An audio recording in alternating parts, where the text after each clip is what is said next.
Hey, and a very warm welcome to the Into the LightWeb podcast with me, your hostess, Joanna Hunter, metaphysical teacher, spiritual life and business coach, published author, and the high priestess of the LightWeb, a spiritual technology that will change your life. This is the place to be to talk everything under the LightWeb, from consciousness, relationships, to money, to spiritual business, and everything in between.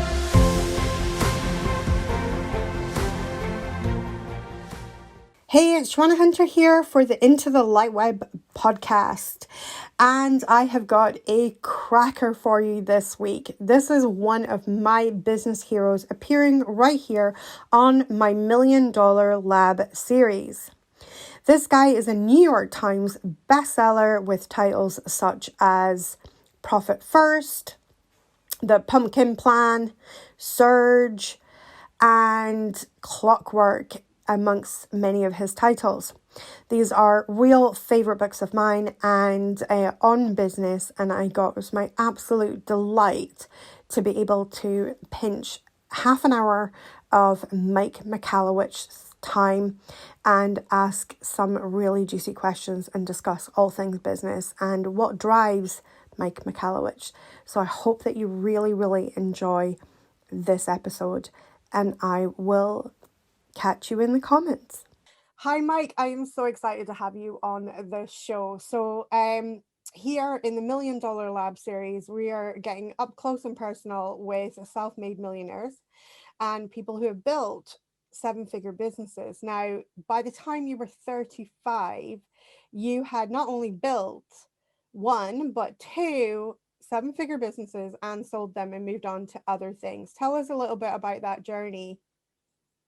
Yeah, sure. So the building the businesses and selling them felt great, but honestly, building those businesses, they were both in the tech space, was a hand-to-mouth survival.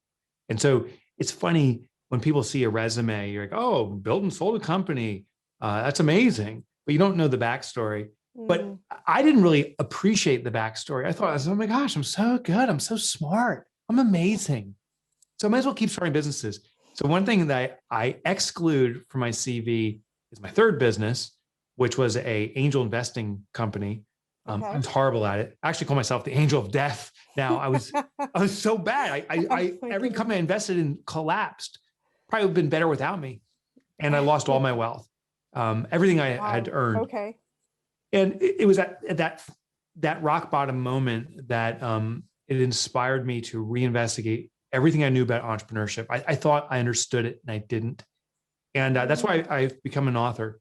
I've been doing it now, I want to say 15 years, but researching the things I don't understand about entrepreneurship and simplified them so I can do them. I own businesses today, and I want to deploy these techniques, but also I just love the entrepreneurial journey, and I want to serve as many entrepreneurs as possible as an author. I love that. Do you know what I love about your books? Because I'm a fan of your books, but Thank you. I've been 22 years as an entrepreneur. So I started my first business at the age of 23. Yeah.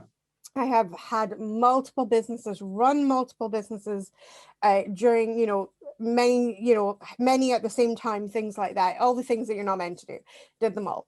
Invented some mistakes that other people didn't even know was possible to do. And I made them too, Yeah. So, but what I love is when I read your books, I really get this sense of this is not, somebody who's just like gone, "Oh, I want to be an author." Oh, and and there's no substance behind it. Like when I read your books, I know when you're recommending something or you're sharing a technique or you're sharing something, like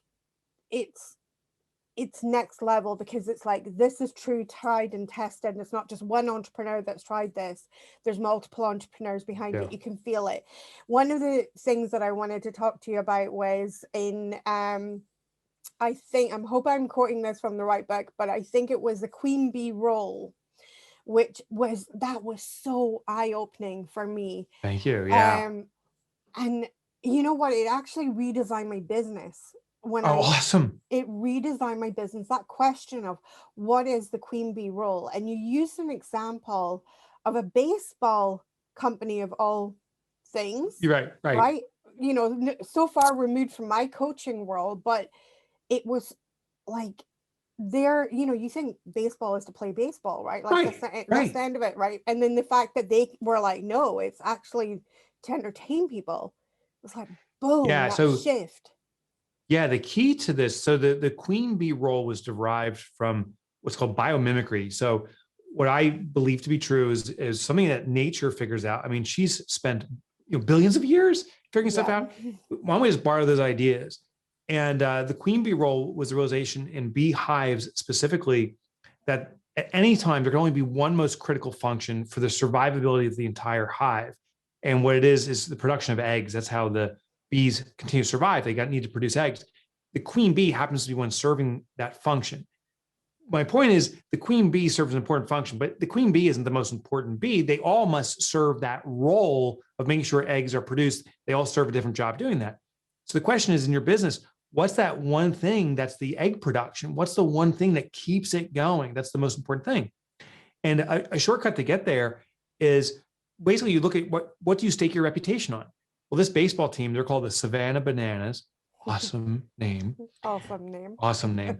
The Savannah Bananas realized that they're not out to win games, they're out to win fans. And that entertainment was the key factor. They're a small community team. They're not a major league professional team. So they want to engage families. So the entertainment is key. They want to be known for extremely fun family entertainment. Therefore, the role or the function that makes that, the most critical function that makes that a reality is the creation of new ideas. If families are going to come back day in, day out, they don't want to see the same 5 or 6 events. They want to see constant change. So the creation of these engaging ideas is their number one function. So this baseball team dedicates one day a week to simply creating new ideas. And then they come out with all these new ideas and they're rolling it out at the following game. I've now had the privilege to go to 2 of these games in person. It is the most engaging, thrilling, fun, laugh out loud experience I've ever had. And the numbers speak for it.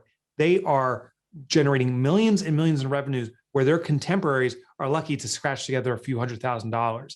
They are on ESPN, which is the biggest network here for sports in the US. They are on more than any other team in what's called the minor leagues or the all-star leagues. They are as popular almost as some of the major teams, professional teams, because they focus on the QBR. Yeah. I mean, that story in the book was so inspiring to me, and it really made me look so long and hard at my business. And I realized that not only were we not always meeting the queen bee role. First of all, I didn't even know what it was. I had to kind of really think like, oh, wait a minute, what's the thing that leads to the sales? Let me get in there. But then when I started realizing that I also felt some shame around fulfilling that role, because I had this thing, and it's come from when I had my other businesses and things like that, because I built all my businesses were startups. So they were all startups. I built them from scratch. And I was very kind of immature when I first built them, because I was still 23 years of age, right? Sure. So wet behind the ears was not even like it was a disaster to start with until I found my feet, And the thing is that there was this whole thing of like, oh, Princess Joanna wants to have it this way, because like I kind of like, and I think that's quite normal in people who start businesses young, that they feel somehow that they're being demanding, or they're being this or that. And I realized that when we realized what the queen bee role was in my business, and then realized that I felt a little bit of shame of fulfilling it and saying, well, guys, you're going to have to give me space to do this. Right. Well, welcome to humanity, right? Exactly. You sound very human. And Joanna, I had the same experience. My fear was if I do the exalted stuff, that they will think I am the king of the kingdom. And actually the reverse happened. What we do when we deploy our business, and listen, I don't care if you're a solopreneur, every business owner has a team around them. If you're a solopreneur, it's your vendors, the part-time or virtual help you have. Even the clients themselves are supporting the process. So I have employees. I went to my colleagues here and I said, this is the most important function. And the most important function for us is writing books. Like we have to produce excellent books. And for us to do that right now, I am serving that role. And in order for this whole company to sustain, everything else that needs to be delivered shouldn't be delivered by the person that's writing the books. It's got to do an excellent job writing the books. And they said, great. And we're going to hold you accountable. This is the most interesting thing. They said, Mike, when we see you trying to sneak off and do some administrative stuff, we're going to slap you in the hand and say, get out of there. We're doing that. And they started taking greater ownership over their jobs. So that was significant. But also, the ultimate freedom from the business is where there's no dependency on a single person. So I painted myself a little bit in the corner saying, well, I'm the only person writing books. So we've had strategy plans about how do we continue to produce and have impact without me writing the books. And we came up with the concept of what we call derivatives. So Profit First is my most popular book. We now have 4 in circulation and about 5 more coming out that are Profit First for healthcare providers, Profit First for gyms and so forth. Yeah. These are produced by other authors. And now the brand continues to expand. We continue to have the impact, but the queen bee role now isn't served by one queen bee. There's a mix of bees that are producing it. And that's been a big change. I woke up one day and said, oh my gosh, I'm not the owner of the business. I'm simply a steward. My role has been to start this, but if I control it and it's all restricted to me, I'm taking ownership of it. Instead, I got to be a steward and actually allow it to continue to expand under the direction and confines of the vision that I have, but not be the critical function or person that impedes everything else. I love that. And listening to you right now is giving me so much hope, because I define that the queen bee role could only be fulfilled by me. So as a coach. So, and I think many coaches probably feel the same, but I feel like that's kind of just expanded my mindset even more, just thinking, yes, it could possibly be in the future. We could expand it further. Let me just insert something there. That's excellent, because the first stage of a business running itself is first identifying that critical role, and the owner typically fills it. The second stage is to remove the owner themselves. It often requires out of the box thinking, because what got you to that first level was the control. The next level is the release. That's another thing that I really love, because you really have, I am literally like a recovering control freak, like many entrepreneurs. So one of the other things that I thought this time, I think this was in the Pumpkin Plan, and I really loved when, no, it was still Clockwork. I think this was Clockwork, that where you talked about, you've got to let people do the job, even if you can see that they're going to do it badly. So that you've got to give them you've got to give them the space to grow and start thinking for themselves, right? The employees. Yeah. And you can't just be, because I was like that mama bear that hen pecks, like, yeah. And so I might as well be doing the job myself instead of actually giving my team the space to figure it out. And sometimes watching them figure that out and be like, oh, okay, well, we're going to have to go back there, but that's okay. But you gave me the kind of permission in a way in reading that, is that there was something that you said, I can't quote it line for line, but it was a piece in that book. And you said, because if you do not give them the ability to start thinking for themselves, you'll always be thinking for them. That's right. And it was so like, okay, permission granted to let them do it their way and figure out and find a way. And what has happened to my team is, my team are next level. They're coming up with like incredible ideas. Yes. They are like taking ownership of different parts of the business. They are delivering next level to our clients. Like, it's so cool. And I can see, like, I can almost see where like my road diverged and how horrible it could have been. But that piece in your book really just changed how I did things. Talking a little bit about more of hiring people and bringing people on, because I think that's a huge sticking point for growth. And we had the lovely Natasha Bray on the podcast, and she said, kind of hire before you're ready, which I thought was great advice as well. What are your tips on really starting to outsource pieces of your business? Because obviously that control is hardwired to start with.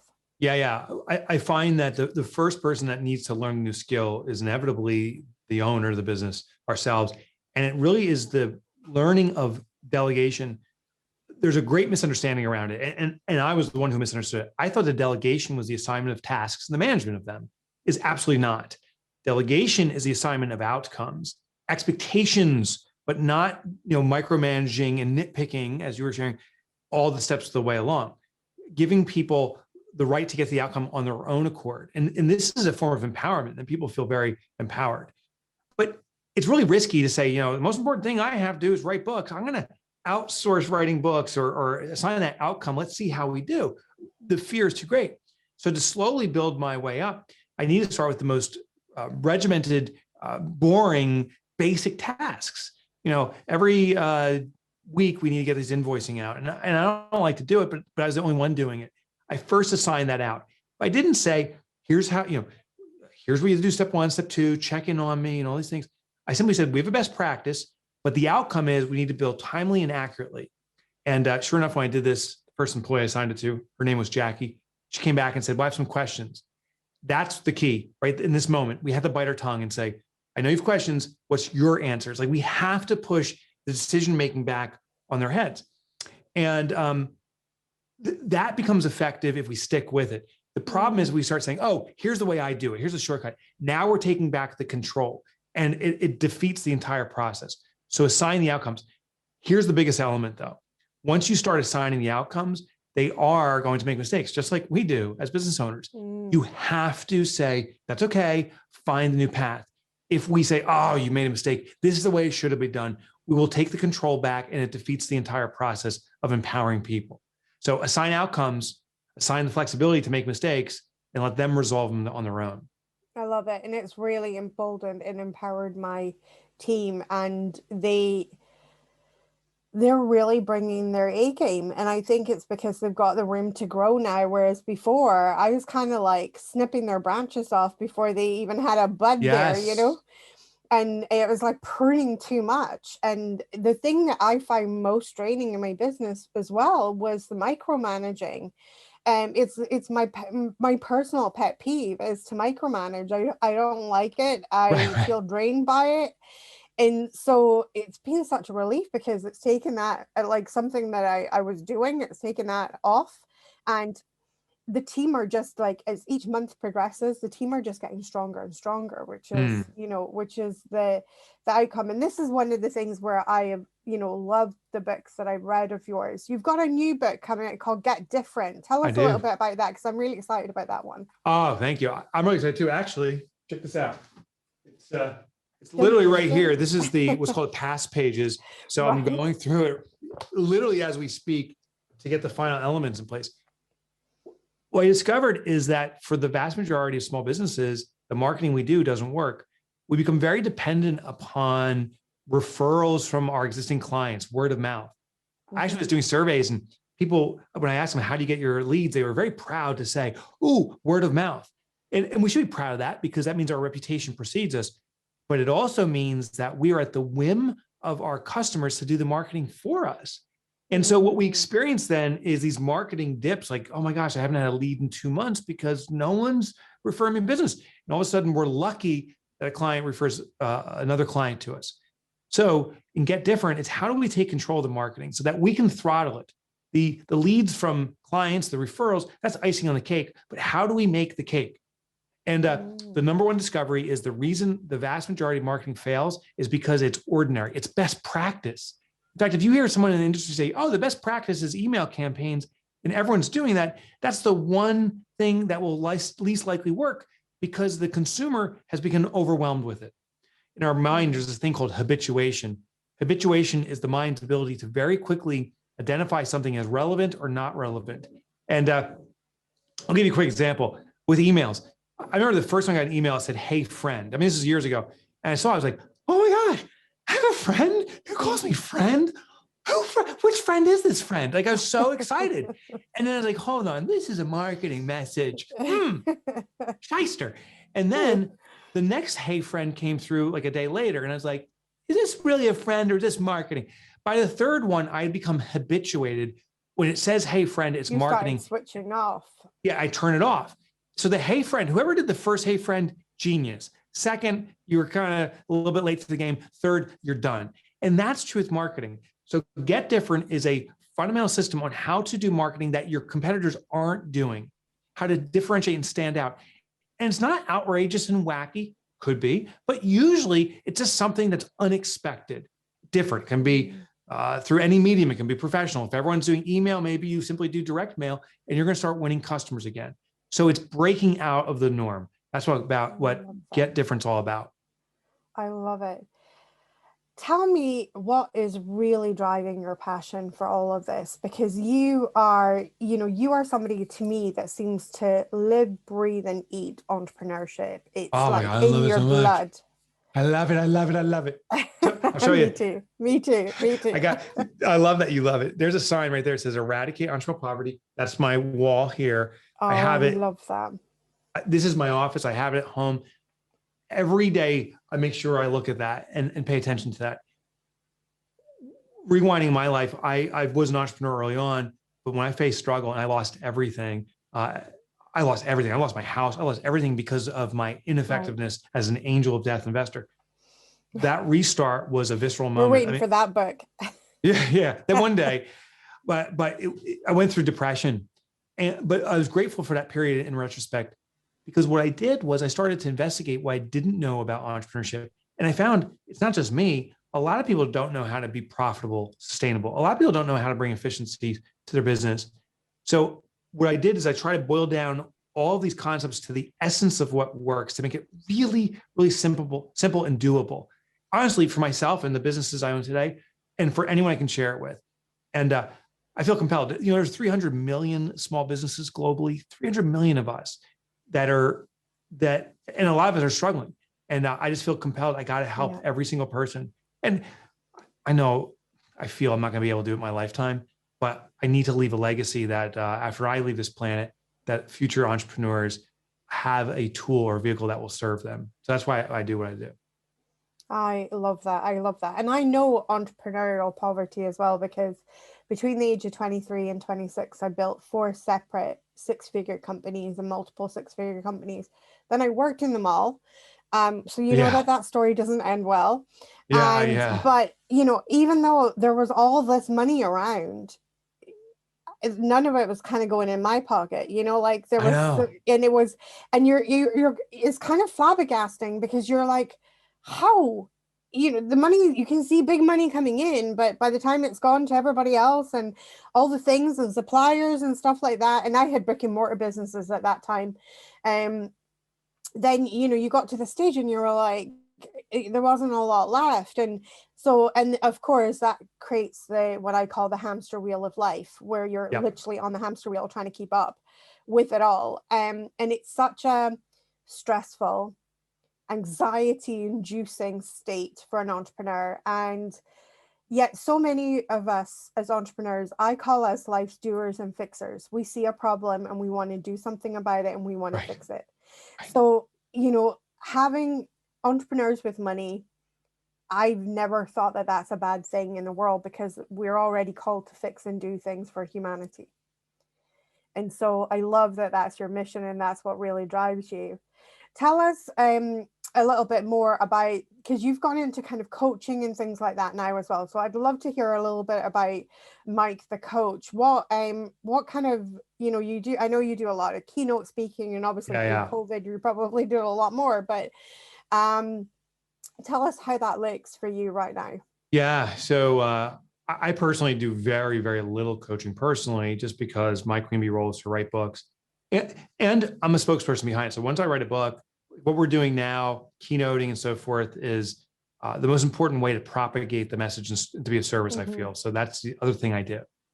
But many people that read a book don't know if they're doing it right, and they need coaching services. So the companies that I am a partner in or own outright are all businesses that do the service end behind it, the coaching. Okay. So for Clockwork, we have an organization called Run Like Clockwork. It's led by my partner, Adrian Dorson, who does a phenomenal job. And we've now coached thousands and thousands of businesses through it. Same thing with Profit First and Pumpkin Plan, even Get Different. I have a new partner that's joining me to ensure that people are doing it right. That has been the most effective model. I find, my intention with my books is that everything I know, every ounce of knowledge I have is in there. And my hope is that people can do this on their own. It's all in there. But it's kind of like a recipe for a big meal. you can do this, but if you don't have the right tools, if you haven't prepared a meal before, you may stumble and you may burn it. You may have an Instagram fail that you post. So that's why we started these organizations, to ensure that people go through this process the right way and see a great result. The shame is when people try to do something on their own and it fails, and then they say, "Oh, this doesn't work." No, it does work. They may have just not done it right. So we want to have an ability to outreach and support and help people. I love that. One of the other questions that we love to ask in the $1 Million Experiment, I'm kind of scared to ask you, but I'm going for it. It's not that scary.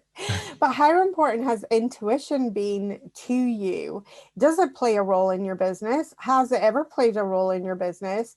Because obviously the metaphysical experiment that we're running along with the $1 Million Experiment is, can mindset and intuition make you a millionaire in 1 year? So how, does that play a role for you? Oh, I think it's massive. I believe it's divine intervention, a greater source. And I know when I became an author, I always had this little dream inside me. In the day when I had nothing, I felt this voice wherever it was manifested from, saying, become that author. And it made no logical sense to do it, but my intuition was so strong that I did it, and it served me. I've also found when I ignore my intuition, the consequences can be dire.